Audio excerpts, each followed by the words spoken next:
MBM Hindi news में आपका स्वागत है और मैं हूं आपके साथ एम बिलाल मंसूरी। दिल्ली से दो बड़ी खबर सामने आ रही हैं, लेकिन उन दो खबरों को बताने से पहले आपको राहत इंदौरी साहब का एक शेर सुनाना चाहता हूं। उनका शेर है कि मेरे हुजरे में नहीं कहीं और पर रख दो, मेरे हुजरे में नहीं कहीं और पर रख दो, आसमान लाए हो ले आओ जमी पर रख दो। अब कहाँ ढूंढने जाओगे हमारे कातिल, अब कहाँ ढूंढने जाओगे हमारे कातिल, आप तो हमारे कत्ल का इल्ज़ाम हम ही पर रख दो, अब तो हमारे कत्ल का इल्ज़ाम हम ही पर रख दो। जी हाँ, कुछ इसी तरह खबर सामने आ रही है। आज 9 जून को दिल्ली के जंतर मंतर पर ऑल इंडिया मजलिस इत्तेहादुल मुस्लिमीन के दिल्ली प्रदेश अध्यक्ष कलीमुल हफीज के नेतृत्व में कुछ कार्यकर्ता प्रदर्शन करना चाहते थे। उनकी मांग थी कि भारत के अंदर नुपुर शर्मा और नवीन जिंदल जैसे जितने भी भड़काऊ लोग हैं उन सबकी गिरफ्तारी होनी चाहिए और इनके भड़काऊ बयानबाजी पर रोक लगनी चाहिए। लेकिन उनका प्रदर्शन शुरू भी नहीं होता, उससे पहले ही वहां पर भारी संख्या में पुलिस फोर्स तैनात कर दिया गया और सबको बहुत बुरी तरीके से गिरफ्तार कर लिया गया। अभी तक नुपुर शर्मा और नवीन जिंदल को गिरफ्तार भी नहीं किया है, जबकि इनकी गिरफ्तारी की मांग कई दिनों से चली आ रही है और इन्होंने विदेशों में भी भारी किरकिरी कराई है। इन्होंने धार्मिक आस्था को ठेस पहुंचाने के साथ साथ देश को तोड़ने वाले और देश विरोधी बयानबाजी दी है, लेकिन पुलिस इन दोनों को गिरफ्तार करने की हिम्मत नहीं जुटा पाई। लेकिन उनको गिरफ्तार करने की मांग करने वालों को जरूर गिरफ्तार कर रही है। इसके साथ ही दूसरी खबर यह है, एक तरफ जहां पुलिस ने MIM के कार्यकर्ताओं को गिरफ्तार किया, तो वहीं ऑल इंडिया मजलिस इत्तेहादुल मुस्लिमीन के राष्ट्रीय अध्यक्ष असदुद्दीन ओवैसी समेत 30 लोगों पर मुकदमा दर्ज कर दिया है। कमाल की बात यह है कि जो रिपोर्ट शेयर की है असदुद्दीन ओवैसी ने, उसमें 31 लोगों का नाम है और 31 में से 20 नाम मुस्लिम समुदाय से जुड़े हुए हैं। ऐसे में यह समझना मुश्किल है कि क्या नुपुर शर्मा और नवीन जिंदल से भी ज्यादा खतरनाक बयान देने वाले हैं ये 20 लोग, या फिर कुछ और वजह है। जब असदुद्दीन ओवैसी ने यह सुना कि उन पर भड़काऊ बयान को लेकर पुलिस ने FIR कर लिया, तो असदुद्दीन ओवैसी का पारा गर्म हो गया। उन्होंने एक से एक दनादन 10 ट्वीट कर डाले और फेसबुक पर एक लंबी पोस्ट कर दी। उन्होंने योगी आदित्यनाथ और प्रधानमंत्री को आड़े हाथ लेते हुए अपनी खूब जमकर भड़ास।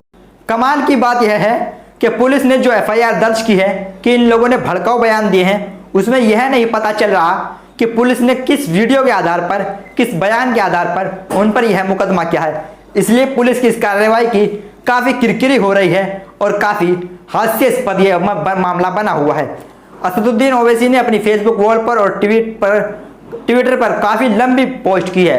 क्या कहा है असदुद्दीन ओवैसी ने, आइए आपको बताते हैं, थोड़ा ध्यान से सुनिए क्योंकि उनकी लंबी पोस्ट है।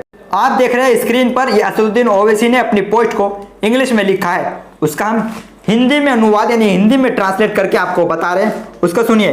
असदुद्दीन ओवैसी ने लिखा है कि मुझे FIR की एक कॉपी मिली है और यह पहली FIR है जो मैंने देखी जिसमें यह नहीं लिखा कि अपराध क्या है।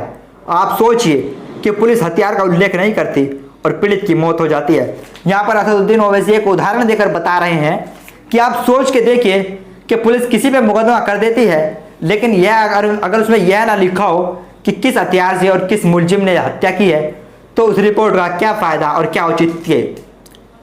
आगे लिखते हैं कि ऐसा लगता है कि दिल्ली पुलिस में यति नरसिम्हा राव, नुपुर शर्मा, नवीन जिंदल आदि के खिलाफ मामलों को आगे बढ़ाने का साहस नहीं है। यह देरी और कमजोरी का क्या कारण है? वास्तव में यति नरसिम्हा राव मुसलमानों के खिलाफ नरसंहार और इस्लाम का अपमान करके अपनी जमानत की शर्तों का बार बार उल्लंघन किया है। दिल्ली पुलिस शायद हिंदुत्ववादी कट्टरपंथियों, उनके फैंस को ठेस पहुंचाए बिना इन लोगों के खिलाफ प्राथमिकी दर्ज करने का तरीका सोच रही है।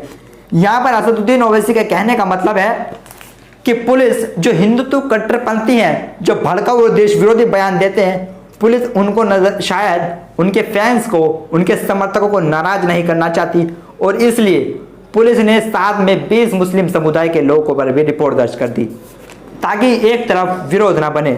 आगे क्या कहा है असदुद्दीन ओवैसी ने, सुनिए। दिल्ली पुलिस दोनों पक्षवाद या संतुलनवाद सिंड्रोम से पीड़ित है। एक पक्ष ने खुले तौर पर हमारे पैगंबर का अपमान किया है, जबकि दूसरे पक्ष का नाम भाजपा समर्थकों को समझाने और ऐसे दिखाने के लिए किया गया कि दोनों पक्षों में अभद्र भाषा थी। यह भी ध्यान दें कि अभय दरवाजा सत्तारूढ़ पार्टी के प्रवक्ताओं, धर्मगुरुओं, सत्तारूढ़ यानी सत्तावादी दल के करीबी संबंधों के साथ थी। इसे सोशल मीडिया पर बिना किसी राजनीतिक समान के किया जा रहा है। हमारे मामले में यह नहीं बता रहे कि आपत्तिजनक क्या था। इन्होंने कहा है कि पुलिस को उन लोगों के खिलाफ रिपोर्ट दर्ज करनी थी जो सत्ताधारी पार्टी से जुड़े हुए हैं, और अगर हम पे रिपोर्ट दर्ज की है तो उसमें यह भी बताना चाहिए कि हमने अपराध क्या किया है। असदुद्दीन ओवैसी ने नरसिम्हा राव तो जनसंहार गैंग का नाम देते हुए आगे लिखा है कि यदि जनसंहार संसद गैंग, नुपुर शर्मा, नवीन आदि कोई परिणाम न होने के आश्वस्त हो गए। कमजोरी कार्रवाई केवल तभी की गई जब हफ्तों तक आक्रोश या अंतर्राष्ट्रीय निंदा हुई, जब अदालतों ने पुलिस की खिंचाई की। यहाँ पर वो कहना चाह रहे हैं कि भारत सरकार ने बहुत मामूली कार्रवाई की है, और वो कार्रवाई भी जब हुई जब विदेशों में सत्ताधारी पार्टी की खिंचाई हो गई। इसके विपरीत मुस्लिम छात्रों, पत्रकारों, कार्यकर्ताओं को केवल मुस्लिम होने के अपराध में जेल भेजा गया। हिंदू संगठनों की एक संस्कृति है जहाँ बुद्धिभाषा और अपवाद को पदोन्नति के साथ सम्मानित किया जाता है। उदाहरण के लिए योगी की नफरत में को लोकसभा सीटों और सीएम बनाकर पुरस्कृत किया गया। नरेंद्र मोदी के भाषणों को इसी तरह पुरस्कृत किया गया। वास्तव में जिन लोगों ने मुझे गोली मारने की कोशिश की, उन्होंने यह स्वीकार किया कि उन्होंने ऐसा इसलिए किया था ताकि वो प्रमुख हिंदुत्ववादी राजनेता बन सके। यह संस्कृति खत्म होनी चाहिए। यहाँ पर असदुद्दीन ओवैसी कह रहे हैं कि हिंदुओं के अंदर एक ऐसी संस्कृति बन गई है जहाँ पर अगर कोई भड़काऊ भाषण देता है, कोई किसी के खिलाफ बोलता है, तो उसको सम्मान दिया जाता है, उसको इज्जत दी जाती है। और इसका उन्होंने एक उदाहरण देकर बताया है कि जिस तरह से नफरती भाषण देने वाले योगी आदित्यनाथ को सीएम बना दिया गया, पहले लोकसभा सांसद और फिर सीएम बना दिया गया। ठीक इसी तरीके से कई मामलों में आरोपी रहे नरेंद्र मोदी को प्रधानमंत्री को चुन लिया गया। आगे क्या लिखते हैं असदुद्दीन ओवैसी, जरा गौर कीजिए। अगर मोदी ईमानदार होते तो नकली बैलेंसवाद में शामिल हुए बिना अभद्र भाषा पर मोहर लगाते। जाति नरसिम्हा से नफरत करने वालों को पदोन्नति पाने के बजाय गैर जमानती कठोर कानून के तहत जेल में डाल दिया जाए।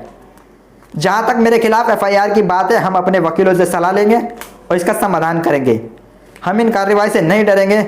अभद्र भाषा की आलोचना करने और अभद्र भाषा की तुलना नहीं की जा सकती। तो ये एक बड़ी पोस्ट सोशल मीडिया पर असदुद्दीन ओवैसी की, जिस पर वो उनका पारा गर्म हो गया। उन्होंने एक बड़ी पोस्ट कर डाली। उन्होंने नरेंद्र मोदी और योगी आदित्यनाथ को आड़े हाथ लिया। उन्होंने कहा कि यह जो भड़काऊ भाषणों की संस्कृति है, इसको खत्म होना चाहिए।